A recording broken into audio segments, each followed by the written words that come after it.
Podcast. I'm your host Sam, aka Just Casual. Here I have with me Aiden, aka Frost. Hey, I'm here. He's here, and then we got Alec, aka Wormlax. What up, guys? What up? How you guys doing tonight? Doing well? Pretty good, I think. Yeah, Yeah. for the most part. Yeah, we started a bit late. Had a lot of technical difficulties, but we are here. Sorry, very, very sorry for missing last week's episode. We ran into technical difficulties as well, and then I was out of town. We just couldn't find a time. So we're actually going to have two episodes that are releasing this week. So we'll be doing this one, which we're recording on Tuesday, and we'll be doing one on Thursday. So you guys will hear that as well. I'm not sure when it'll be released. I'll talk to my editors about that, but latest Friday. But besides that, we have an interesting episode ahead of us. We are just going to be picking kind of some topics we want to talk about. So Aiden and Alec both brought on a handful of topics, and we're just going to chit-chat about things in League since it's kind of the end of the season, and hopefully you guys are ranking up. But we've covered a lot of that, like how to deal with the end of the season before. So we just decided to try this out for this episode, so we'll see how it goes. Guys excited? Yeah. Yeah, there's only one right answer to that one. Hell yeah. All right, let's start with Aiden. Aiden, you have a topic for us, right? Yeah, so there's a interesting thing that Riot added to the game recently, missions. So the idea that, hey, you can complete X task and then you get rewarded with some sort of currency, some sort of loot, whether it be a summoner icon, some points that you can use towards like a skin or like a ward, or in this case, an Ash Chroma. So over the past couple of weeks, they've kind of done some very basic ones. Like we had the fun Star Guardians game mode where it was just completing a bunch of those. Those were a little bit difficult. I know we had some even before that. Usually they were for like, hey, get this amount of gold or get this amount of assists, and they were like get seven assists in a game, and then you get a summoner icon or you get some points to earn towards something. But the ones that are coming up for Worlds are a little bit controversial in the fact that they are affecting gameplay. So we still have the regular ones where they're like, hey, get this number of kills, get this number of dragons. But the ones that are kind of have people up in arms are the ones where it's win a game with no ranged champions on your team, or win a game with 5 teleports, stuff like that, where it kind of changes the dynamic of trying to win the game. Although your goal is still to win the game, you're it's affecting how you play the game. There's still 5 other people on the enemy team, right? Yeah, that one's super interesting because, yeah, I know they've been experimenting with these missions, right? They didn't like fully commit to it. They kind of said like, oh, we're testing things out. I think now, I'm not sure if they fully committed to it now, if they said like, we're doing these from now on, but especially the ones that affect the gameplay, it's definitely interesting. At least I think you have to queue up as 5 to do those weird stuff, right? Yes, you do. That's kind of okay. And they also made those ones, for example, for the Worlds events, most of the things give like 15 of these Worlds tokens. The ones that are like the weird ones, like the teleport one and the no range champion one, only give 5. They put an emphasis on those ones not being as important to getting whatever you wanted because they felt like they were more experimental than the other ones. Okay, so you don't need to do those to get the rewards that like everyone wants. Is that what you're saying? They're not as important. They give you 5 tokens versus like 15 or 20 or 25 for the other ones. So. Okay. Yeah, it's kind of interesting. I think for the most part it's okay, just because it's like normal games. Like for the most part, if you're gonna do it, you're gonna be with a 5-man queue, and like you're just gonna try to have a good time with it. And since they're only worth 5, like they're not forcing, like it's not gonna be as hard to like finish like the points with getting some of the other ones. But I can see that being like frustrating if you play without friends as much, because like if you don't play with friends, it's gonna be like next to impossible to get that without a 5-man queue. Like how many times are you gonna go into a solo lobby and be like, hey guys, let's all take teleport so I can get this challenge, and they're gonna be like, oh yeah, we're on board, man. Like that's not gonna happen most likely. So I can see it, like it's fun for like group play, and I think because it doesn't have enough emphasis on it, like it's okay that they did that. But like I hope they keep it that low in the future, because like they also have talked about before that they want this to be a friendly game to solo players. They don't want to exclude people for not having connections in the game. Yeah. Yeah, it's definitely tough because I forget that because like I've done this podcast for a while, and before this podcast, I was like part of Trinity Forest community and Lil Elo's community. I forget that people like only play by themselves sometimes, or they don't have enough people on at any given time to put together 5 people to do this kind of stuff. But at the same time, like if I'm doing a hard challenge like that, I want more points than 5. Although I understand what you mean, Aiden. Like True. they don't want to emphasize it, where like this is really important, so you have to do it, and it's worth 50 points. But at the same time, it's like I just played a game with no AD carry. I definitely want 50 points for this struggle. You know? Wait, do you have to win to get the points? I believe you have to win those 2 different. Oh boy. Objectives. Yeah, I think you have to win. So then if you go through the whole game and you don't win, and like you're kind of tilted because you had to play without like a ranged carry, like you might come out of that game like with your your other friends like, man, that was a rough game. That was hard, and now we have to go try this all over again for 5 points. Like if that's me and I don't get it on the first couple tries, I'm throwing that out. I'm going, you guys, this is not worth it. Let's just keep playing and doing what we want to. Like, man. Yeah, I can see that getting unfun fast. but it's interesting because like I felt that way with Onslaught or Invasion, the Onslaught mode where it was like really hard, and when I was trying to get that S or like do it without utility champions, like it was really hard to do it. But at the same time, like the grind was kind of enjoyable and masochistic, you know. And I think some people like people play Dark Souls for a reason. Like it's super hard. Or what is it? Cuphead? Yeah. That's a new one, right? That's yeah. exactly. Like I saw your tweet and I looked it up because I'm like, what is Cuphead? Because I've heard people talk about it. But yeah, like those kind of games where it's like really hard, you grind for a while and then you get it. But then you only get 5 points. That, yeah, kind of. I don't know how I feel about it because at the same time, like that part of me, I just want that achievement. Like that's all. I'm just collecting trophies or achievements, so that's all I need. But I don't know. That doesn't motivate me enough.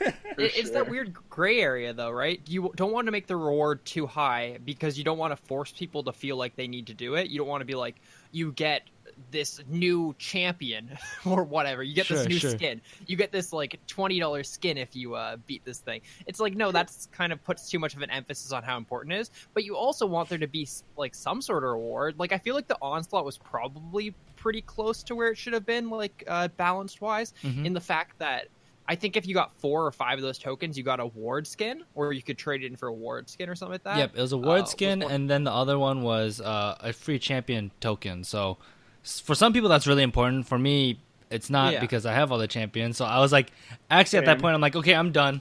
I don't need this S. I don't care anymore because it was the last day. I'm just like, I don't have time for this, and I want to play solo queue. So. Yeah, for me, I felt like that was a good balance, though, in the fact that it was like, it was challenging. I didn't do it. I didn't get the ward skin, but I felt like it was one of those things that if I had enough time, I would have been like, hey, yeah, I'll grab some friends and we'll grind this out and we'll get the ward skin together. Yeah, and it was fun having to get together 5 people and grind something out, especially because like it wasn't super difficult. So if I had like, you know, a bronze listener playing with us, it wasn't like, oh my gosh, like that one guy is screwing things up and I'm really upset. I never had to deal with that. Luckily, and I was just like, oh, we can have fun, and it was easy enough but challenging at the same time. So yeah, I think the balance was pretty good for Invasion.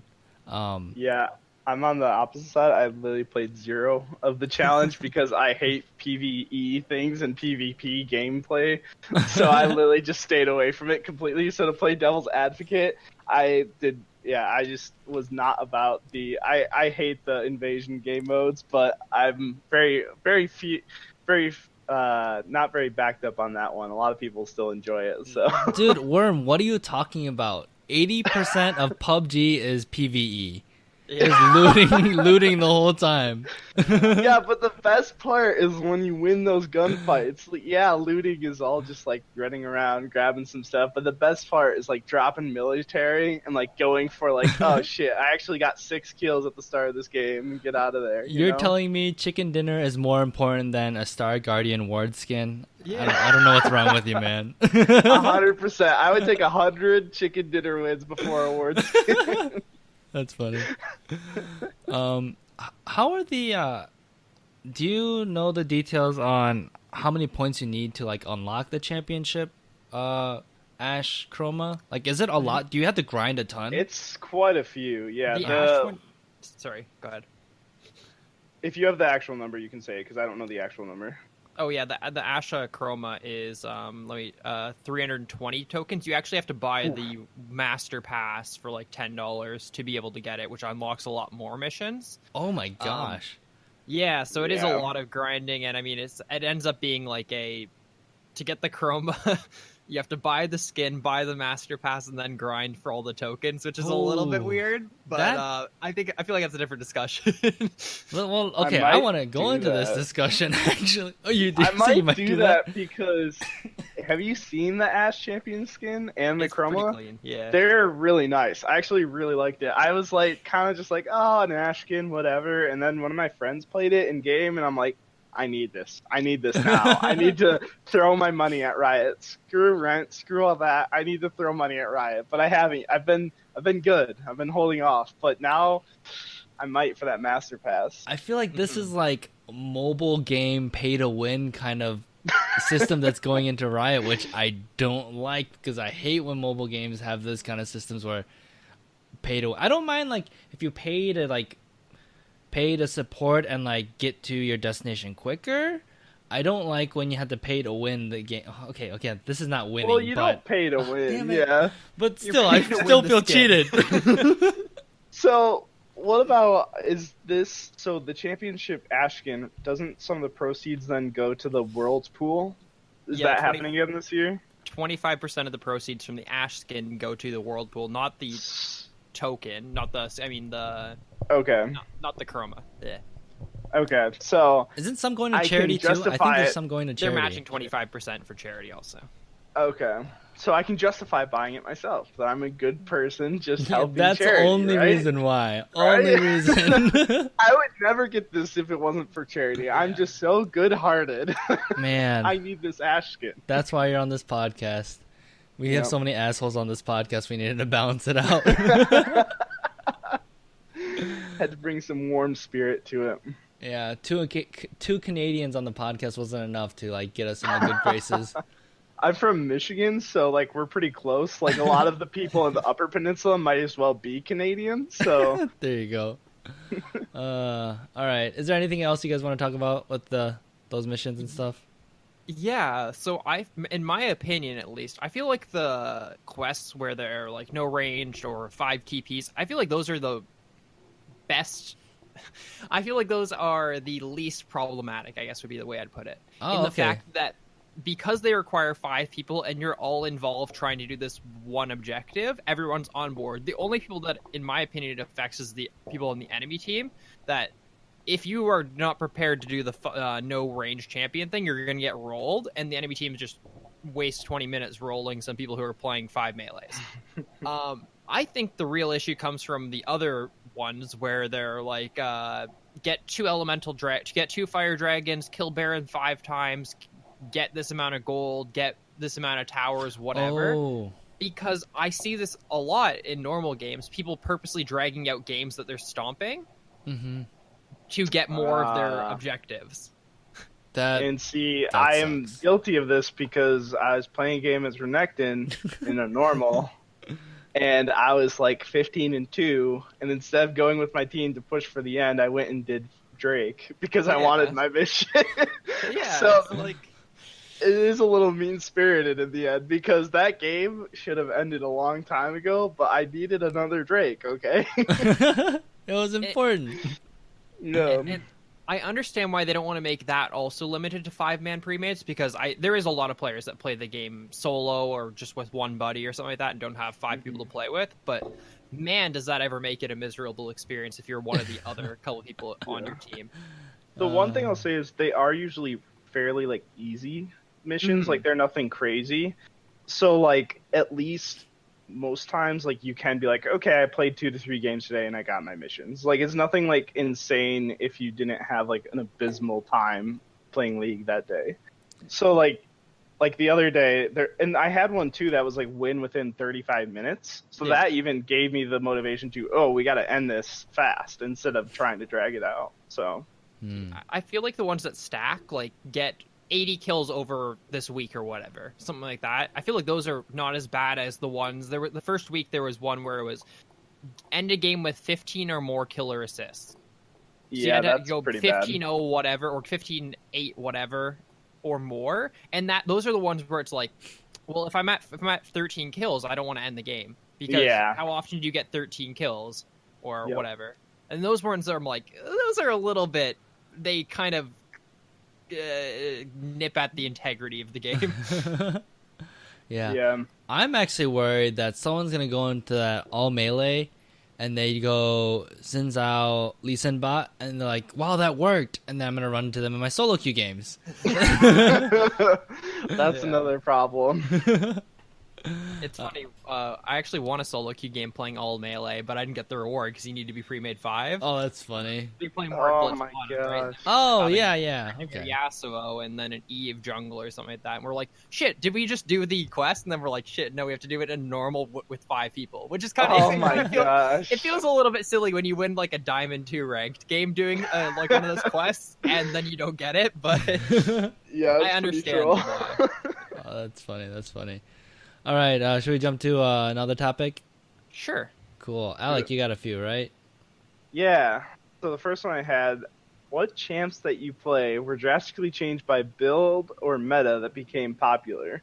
So one that like I didn't play but jumps out to me is like a Fizz who was playing AP mid, and then everyone was like, "Oh hey, if you build Triforce tank, you're this AD tank bruiser that like kills everyone, but no one can kill you at the same time." So he ended up like getting nerfed into the ground because of that, and now he's like only good as an AP assassin, but yet he's still not quite strong enough to see a lot of play. Mm-hmm. So like, or like the Echo tank build happened. Or like the Yasuo, like any of those assassins that built like Sunfire Cape. Yeah, it's and like, just oh tank. shit, look, we can build them tank and they still do assassin like damage, huh? Base damages. I don't know if I have one because like I'm a person that picks. I intentionally pick like unseen champions that I'm like, oh, they're not gonna get changed anytime soon. They're at an okay spot with a good win rate, but like a low pick rate, so I never have to worry about picks and ban issues. So I can't think of anyone that. The only one I could think of is like I was playing Maokai in season 3 in the jungle. And then I think season 4, like he became big in the top lane, and I stopped playing him because I could never get him, and I'm just like, okay, forget this. And I was like being like, oh, not everyone's playing Maokai. I don't want to play Maokai anymore. So that was probably the only thing, but that doesn't really. I don't think that really gets to your question much. The one I had that made me I used to. What really brought me from silver to plat in season 5, I played AP Cog mid. Oh, And it got popular in LCS. Yeah. So then, like Jensen was playing it, and he was Incarnation at the time, and like Bjergsen started picking up, and they were all playing it in NA. And now his AP abilities are nerfed into the ground, and it's really hard to play AP Cog. yeah. And I'm so sad to see that go because I have level 6 on Kog'Maw, all AP Kog'Maw. Like when people are like, "Oh, can you play ADC Cog?" I'm like, "No, not for the life of me. I suck." That's funny. What about you, Aiden? Nothing that directly affects me. I'm kind of a meta slave for the most part, or the stuff I play that's not on meta, I guess, is fairly untouched. But one that I would say is the counter argument to it that I can see aspects shine through is a listener or like at least a member of the community with Exiles. Because Exiles plays Cho'Gath, right? Uh-huh. But he plays AP mid Cho'Gath, meaning that he's in a meta where tank Cho'Gath is super OP with Stoneborn, but he still plays mid AP. What's the keystone? What's the keystone that? What's the fast one? Storm Raider. Storm Raider Storm Surge. Raiders. Storm Raider Surge. So you run Storm Raider Surge mid AP Cho'Gath, but he's in a meta where Cho'Gath is only played tank with Gargoyles full tank, right? Yeah. Which is interesting in the fact that, hey, maybe this guy should be like a mid diamond player if he played his main champion the way that everyone else is playing it, but he refuses to budge, right? Yeah. Yeah, it's And interesting. he might to have think played about. tank, and maybe he'd be the best bronze tank Cho'Gath player. Yeah. it's just interesting because I feel like that's one of those things that, like, where most players would either stop playing their character because, hey, AP Cho'Gath isn't good. I have to be playing him tank, but he's still playing him AP mid, which is weird. Well, that's like someone like Box. Like it hasn't affected his champion that much. Like changing herself wise, Riven. He plays a lot of Riven, and he kind of like has been struggling to keep challenger over the past couple of years. I think partly just because he focuses on stream and like making plays sometimes, but also because Riven just isn't inherently like always great at like winning games anymore because like it's a very team-centered game now. The meta has shifted over the years to reward players for playing with their team and helping everyone, like helping win as a team, whereas someone trying to play Riven 1v5 doesn't really do as well, even if you get absurdly ahead. So like that's kind of a meta shift, like as a whole like game, like around team play and stuff like that, where Riven herself really hasn't changed, but as a meta, like you really can't play her the way you used to, where you'd see Box, oh, he's literally in their base 1v5 winning a game in Challenger. Yeah. You know, now he does that like on his Smurfs and like Diamond accounts, but like when he's in Challenger, he's trying his ass off to beat his laner and then like use flash plays to set up team fights as Riven. I'm waiting for someone to use Pantheon support. So I can legitimize my Pantheon support. One of my friends has an account called that's Mantheon NA, and he only plays Malphite and Pantheon support on it. Oh, that's so funny. I don't think he has played on it very often, but he would agree with you wholeheartedly on the Pantheon support train. There needs to be like a mana change or like some random item that gets changed to make him like good. But we can keep Pantheon in the corner. I really hate playing against him in top lane. Actually, in Plat for a while, I would ban him because he's one of the highest win rate champions in Plat, and he's very well known for being one-tricked in high Plat, and he can shit on pretty much every top laner. So I just stared banning him on a regular basis. He wins like almost every lane if he goes untouched. Yep. It's like, and there's nothing mechanically complicated. All you do is just like when they're in range, you W on them. And use your full combo, and it doesn't you're matter. In Q range? Oh, here comes a quarter of your health. Oh, yep. Nice trade, buddy. Nothing you can do. He probably needs a rework, to be honest. His kit is so like one-dimensional. Like I think he's pretty low on the list of like champions that are going to get a rework, but I feel like I wouldn't be surprised if in a year or so we see that happen. Yeah, he should definitely be on that list. I'm sure he is on the radar. Maybe one of the rioters on the balance team just needs to play against him, and maybe he'll go up on the the priority list or something. Yeah. All right, what else do you have?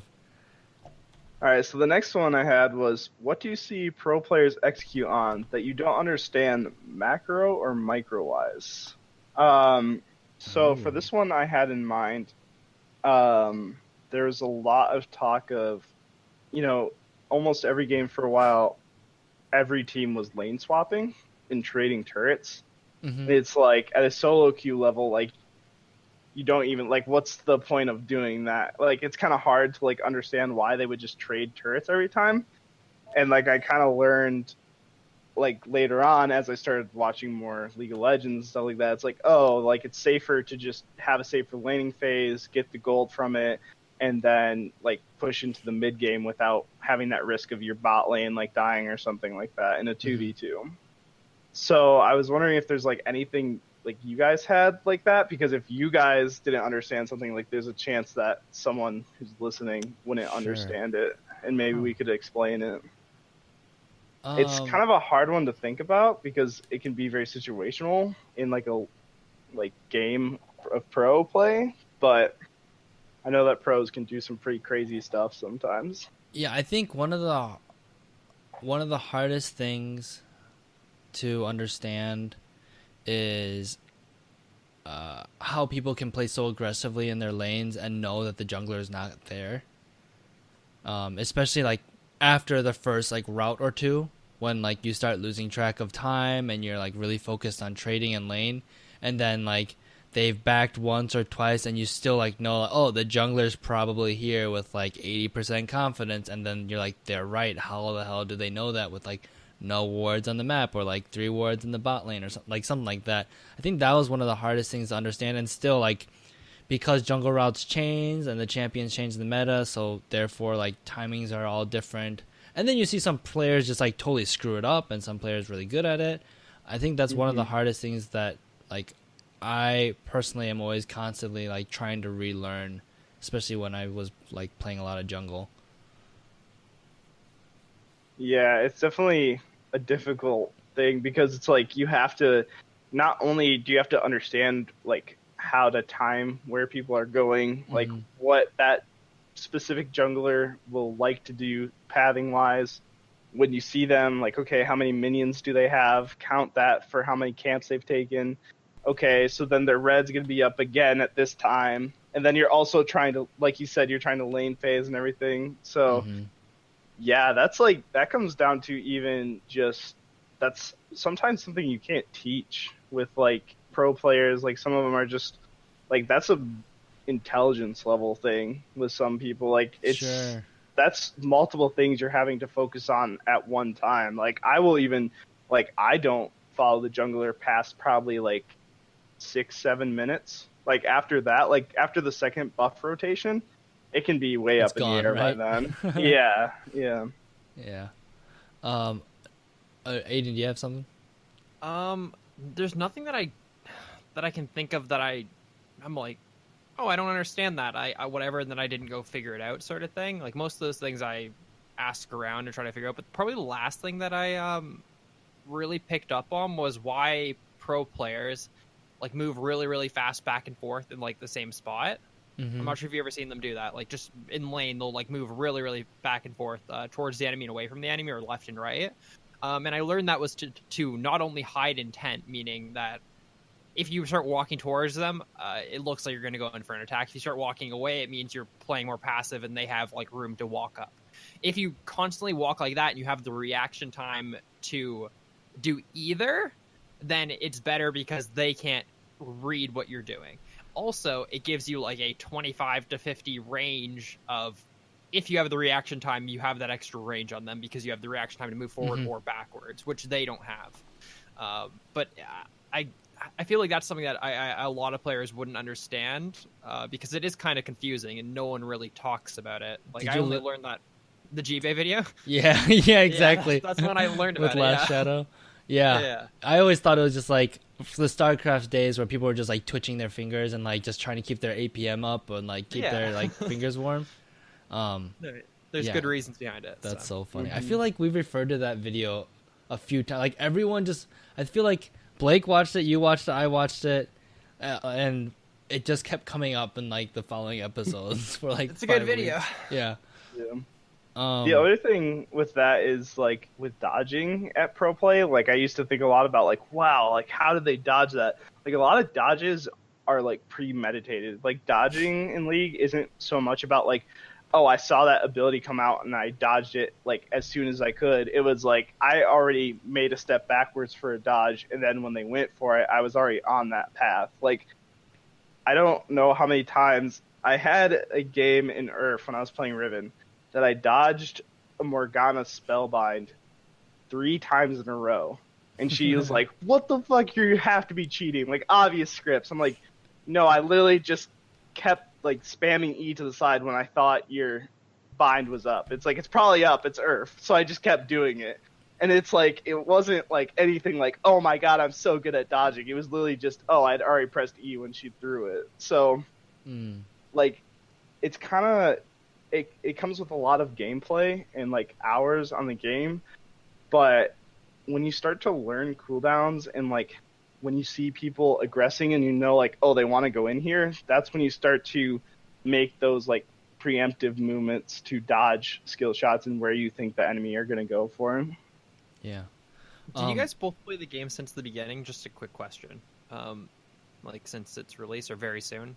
Before? Season 1 for me since Caitlyn or LeBlanc, like in that December. So that I was season 4, like Braum coming out. Okay, I think this was. So maybe I'm crazy. I've been meaning to ask someone this. in season 1, 2, 3-ish, it starts to get foggy after there. When someone clicked on you, they had an orange outline around them. Am I correct in thinking that? Yeah. When was that removed? That's definitely not in the game anymore, right? I don't remember it ever being removed. That's what I mean, but it definitely was in the game, and it's definitely not in the game now. It was in the game. If someone was, that's how you knew if a bush was warded, if they turned orange when you were in a bush, because that means that they clicked on you to auto attack you. Yeah. Holy crap! I don't know about this. That probably predates me. Yeah, it might have been season 4. Actually, I just don't know when that was removed. I've been meaning to ask. I thought maybe I was just crazy and that I didn't. Wasn't remembering properly, but I remember clicking, left clicking on people, and then if they turned orange, they clicked on you. They right clicked on you. Yeah, you knew that they clicked on you, yep. Huh. Yeah, I've never heard about that. So I guess it had to have been around season 4. Yeah, maybe season 4 before. Huh. I'm guessing by season 5 you would have realized that if it was still existing. Yeah, because ever since I started playing, I've been very, whenever I play a video game, ever since, Call of Duty days, I always dive deep into YouTube and, watching other people and stuff like that. So, I would have come upon it at some point if it was still around in Season 4, I'm pretty sure. Gotcha. Actually, there's one thing that... it's kind of a weird one because I think I understand it, but then when it comes to execution, I think I have a hard time figuring out how to do it, and it's probably because it's solo queue.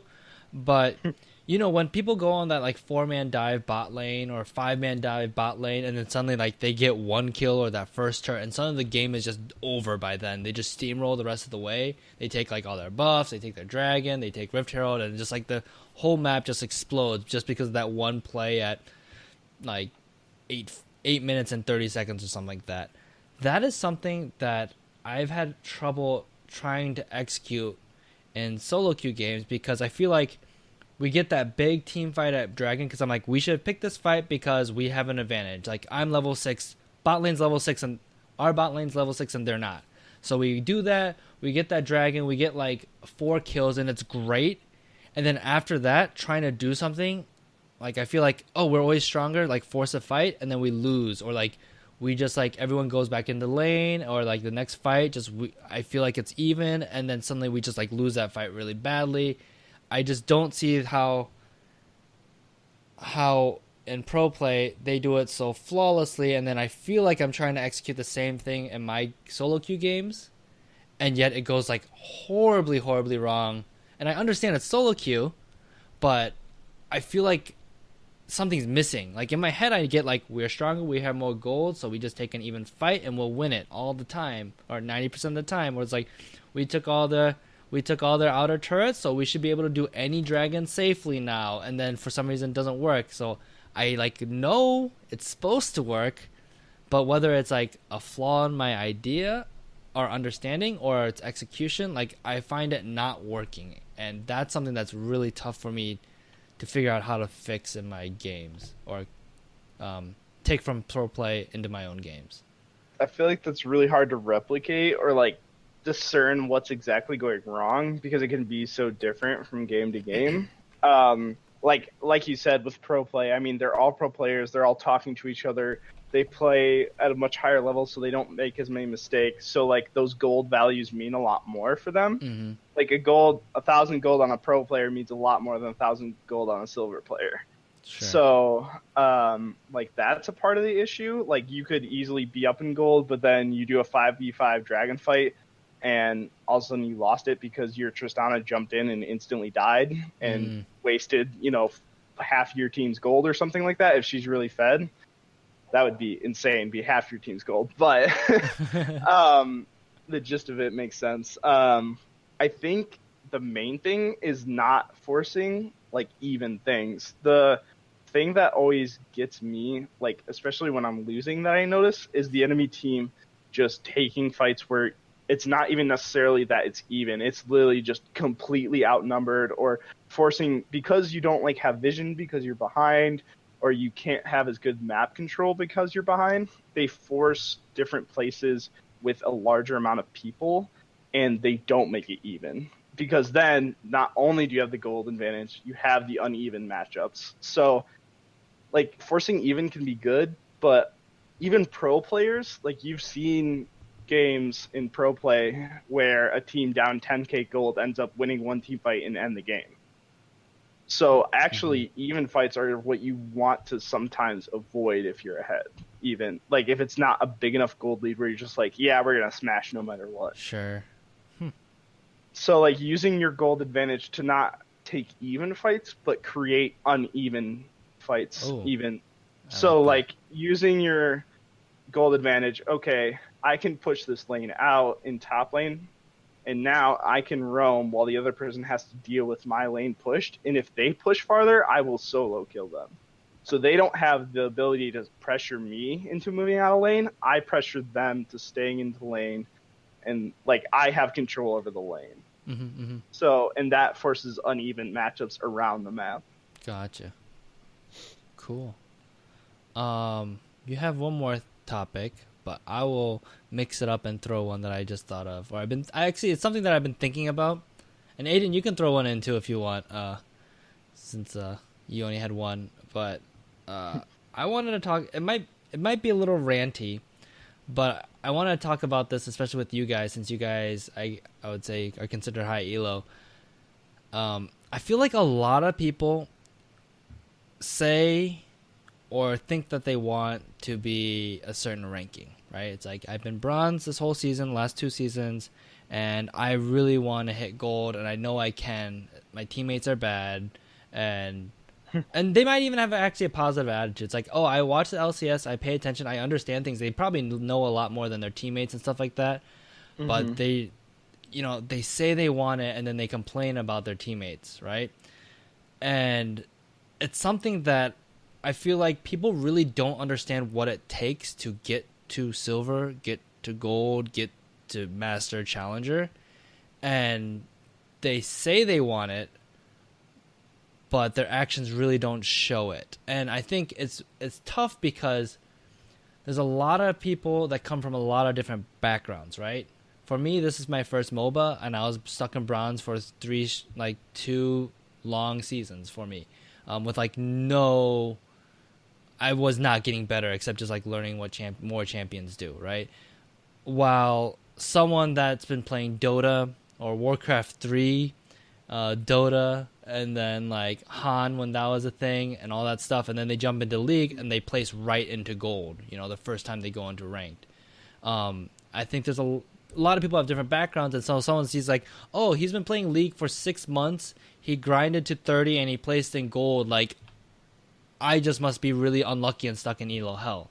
While it's like, oh, League is my first PC game, and I don't watch LCS, and I play once or like 5 times a week or something like that, right? And I feel like people don't really understand what it takes to hit the thing that they want.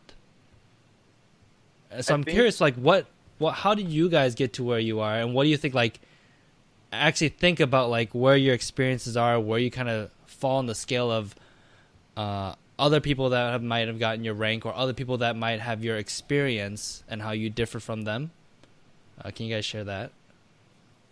Yeah, part of it, I think, is you can apply what you said to mentality about most things in life. And when it comes to a video game, like, it's much easier to pass up things as unlucky in a video game that doesn't like affect your life as much. So like it's people in life all the time say like, oh man, like that guy, he got the promotion, like he's just lucky. Well, in reality, that guy's working an extra 5 hours every day and really trying hard and like really working on himself to like get that promotion. And that's the same thing with League. I think some of my friends saw it when I went from silver straight to plat in my first season, that I really tried to play ranked because, yeah, I was only playing like marginally a few more games than them.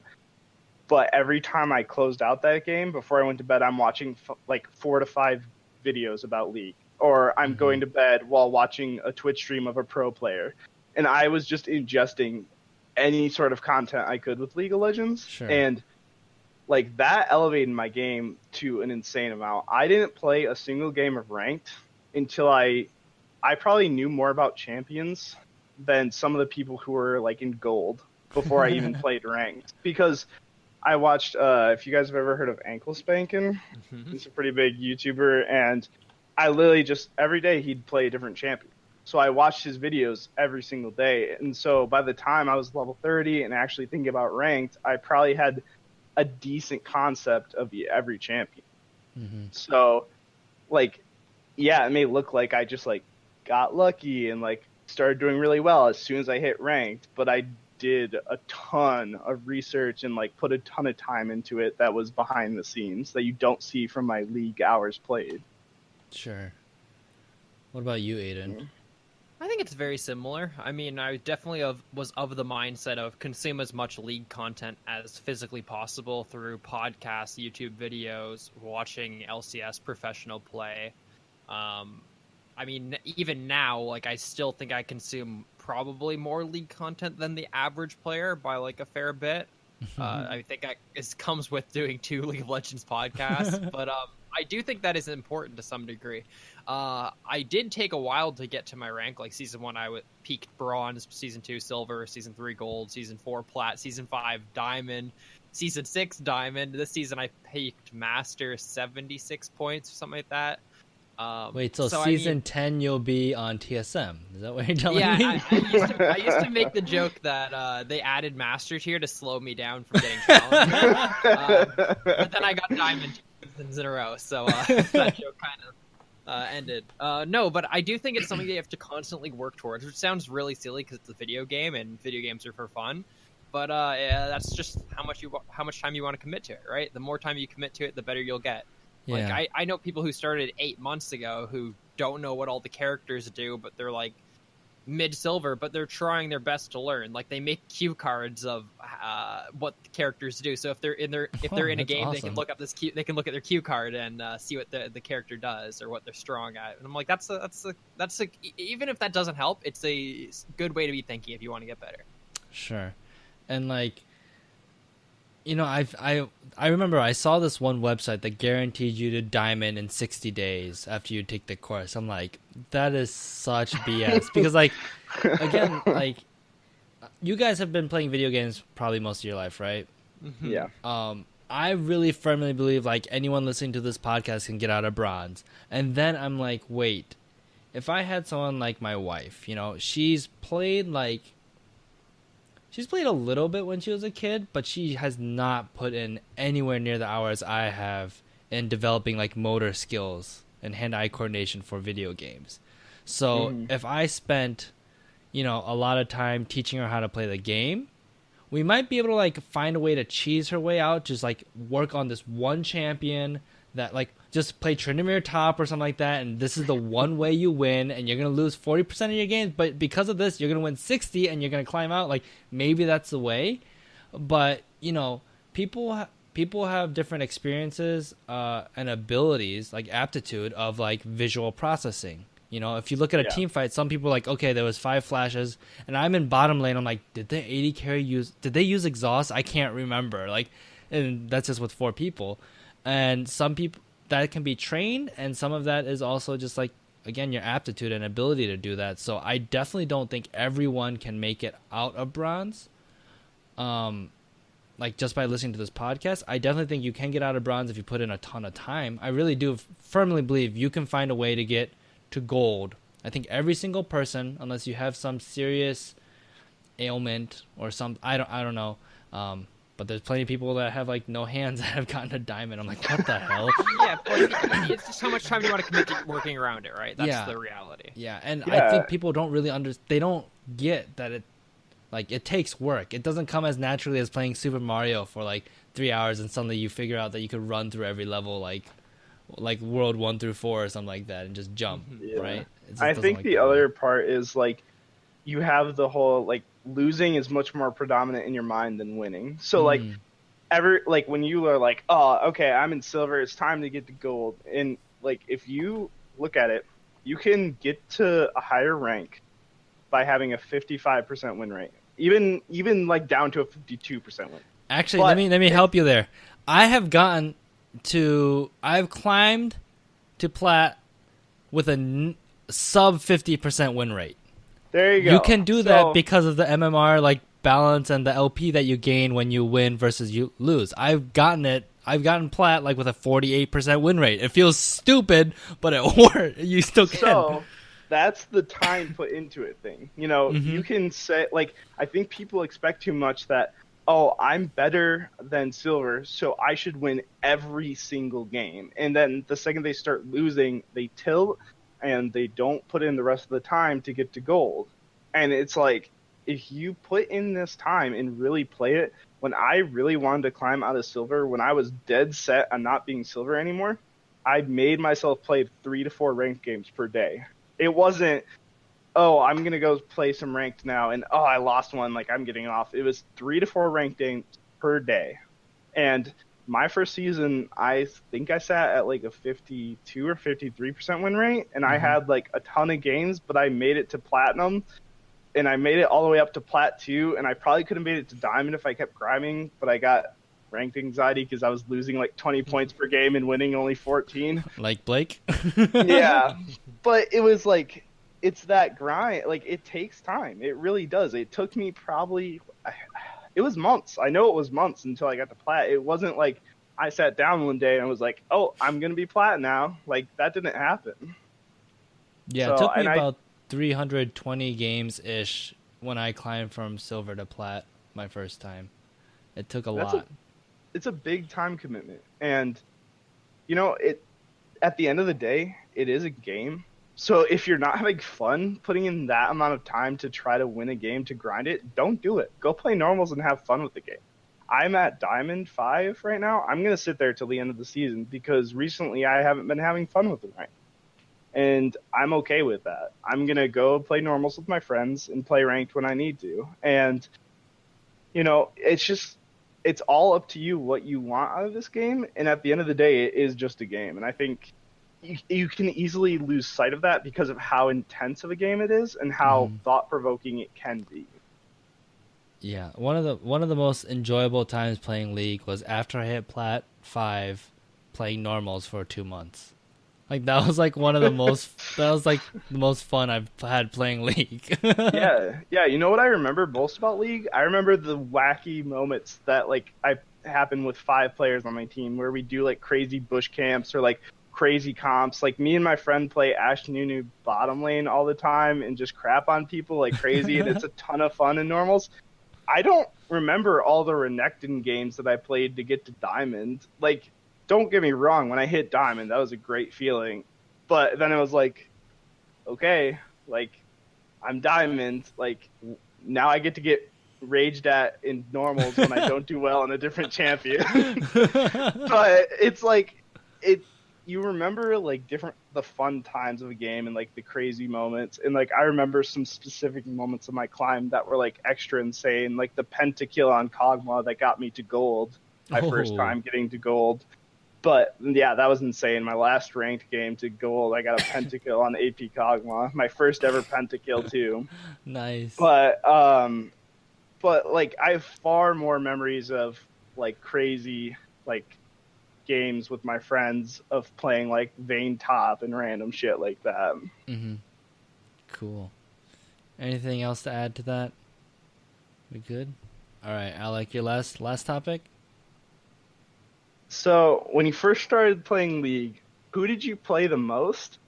And what about playing that early sticks out in your mind that you thought was so true when you were playing, but when you realized was just terribly wrong?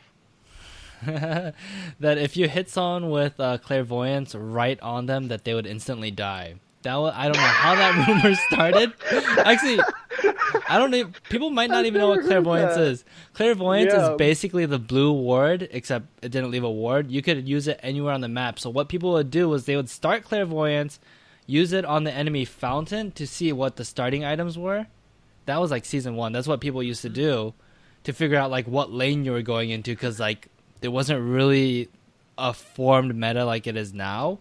And then you'd have like and then it was useful for scouting too. It was actually a really good spell, but eventually just got outshined by other ones once people really understood like where people are supposed to be and things like that. But yeah, people are like, oh, what does this do? And someone's like, oh, I heard like if you hit someone with it, that it instantly kills them. And we're like, what? Yeah, it's like a secret thing. And we're like, oh, okay. And then we're like trying to use it, and like I swear I got them. Like, what's going on? And I remember seeing like a League of Legends forum about it too. So I wasn't the only person that thought this. I'm no idea where that started, but yeah, that's something that carried on way too long. That's funny. Oh my god. Who did I start playing? I mained Morgana only from season 1 till 3. Wow. Morgana mid, that is. That's a lot of Morgana. Morgana mid was how you played her back in the day. She was not That's a support right. ever. Yeah, she was the god that Reginald used to play in the team solo mid days. What a moment that sticks out? Probably my first penta, which was on Morgana. Also, it was like a quadra kill with my ult, then like just chasing someone down to bind them with a penta on my little crappy laptop in like season 2 or something. I don't know. I just miss playing Morgana, and you could do Can you still ult someone when they're invisible, and it will do the chain to them? Yeah, I believe so. Because it's just the chain floating in air. I guess there's no real invisible. I think it reveals them now, though. Yeah, because it was just like you'd get a Twitch come into your lane, and then you could see your ult light up, so you just click it, and then there'd just be a chain following around their invisible body. Probably that, or the other moment is fucking awful thing to do. But we got our 2 other friends to start playing the game, and the first game we played against them was we played Twitch and Evelyn, and we just built Sunfire capes. And my god. Because you could stack Sunfire capes, and yeah. Evelyn's invis was, I want to say, it wasn't permanent, but it was crazy, and Twitch's was 60 seconds.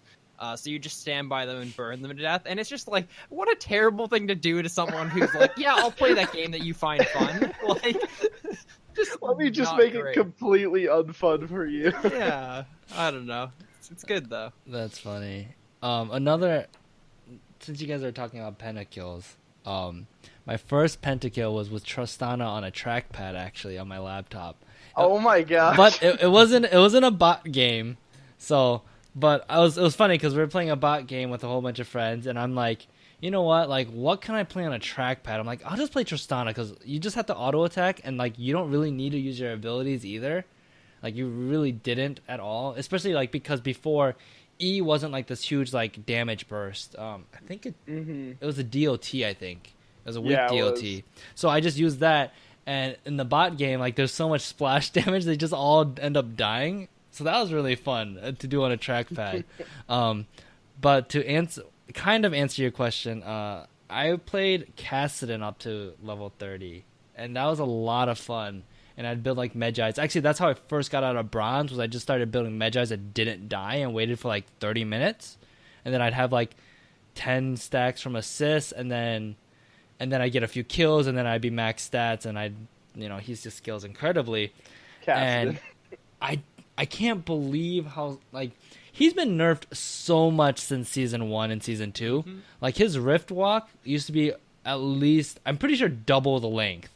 It was so large. When they nerfed it, everyone was calling it Rift Step, but it's still OP. Like... Yeah. I know. And I was really just thinking, good. like, how did I not get to plat? Like, playing Kassadin when he was stupidly overpowered. And I'm like, yes, I got to silver. I'm done.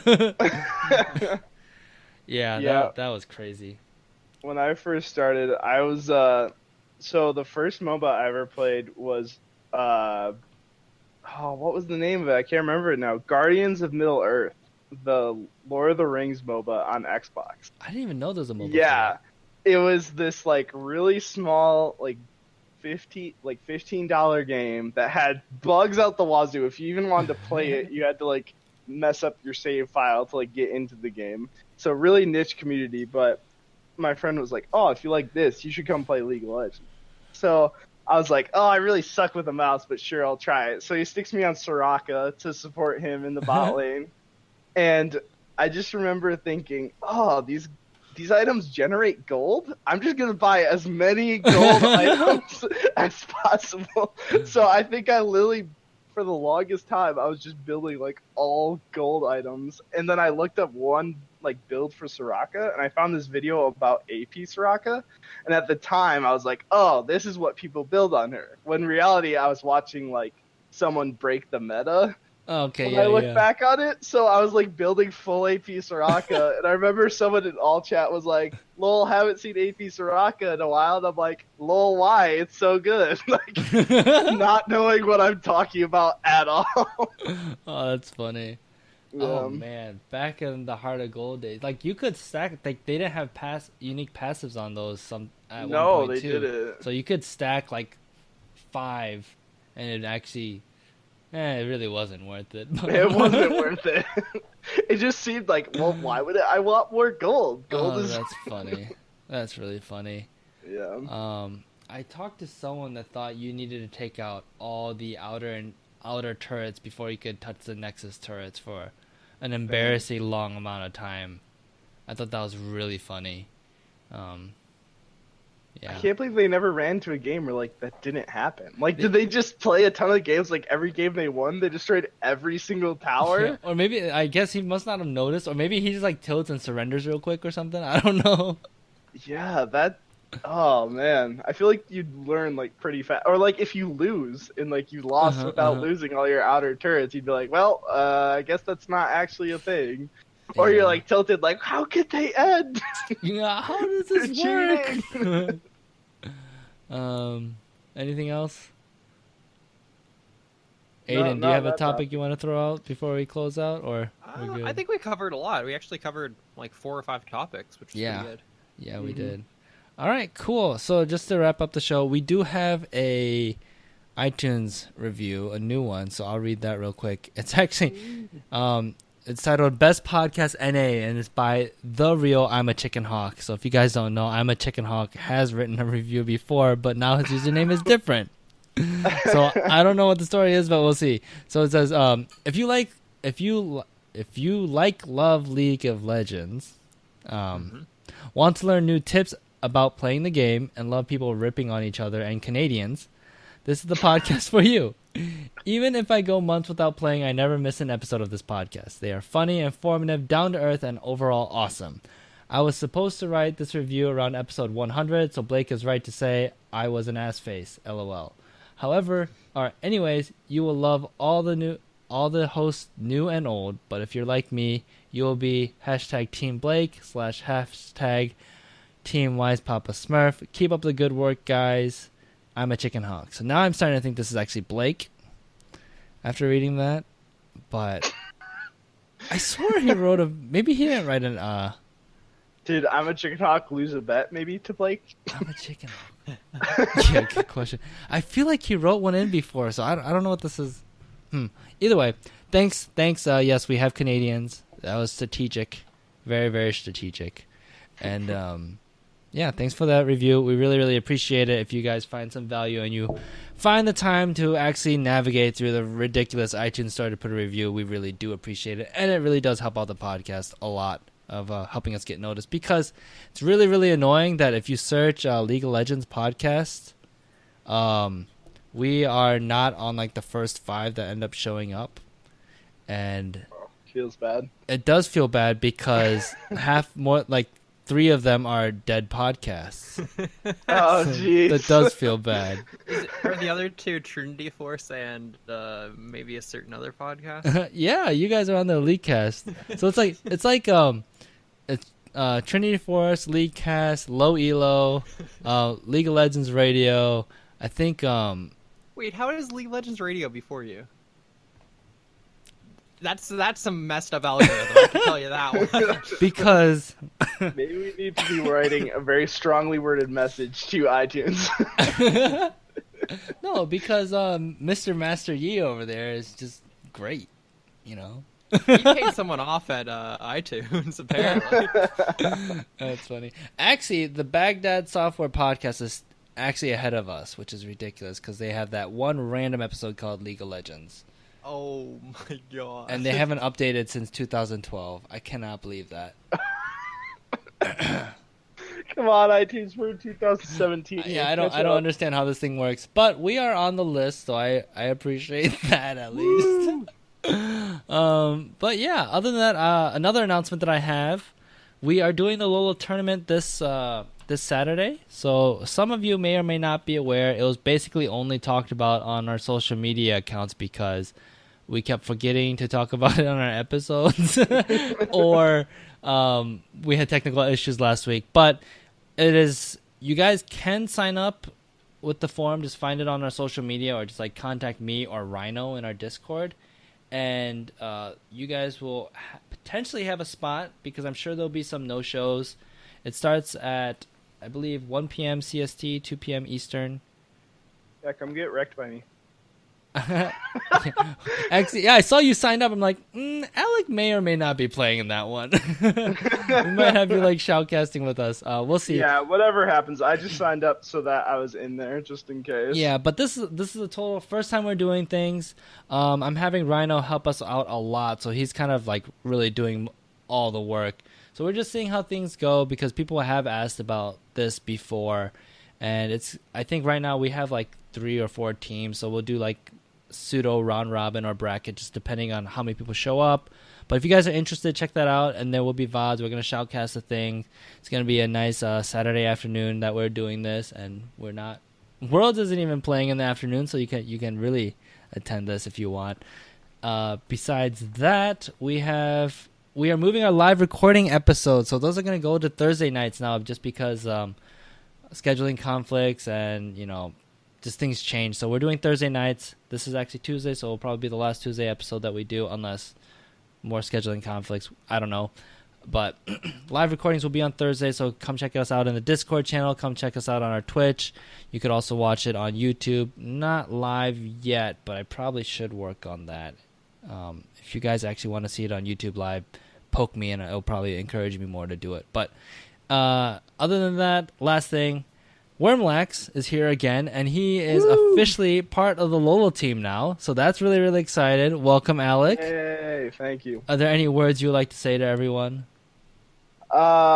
If you'd like to come out to viewer games and get stomped by me, I am glad that I'm on the team now, so I can have the bragging rights come to the team instead of the viewers.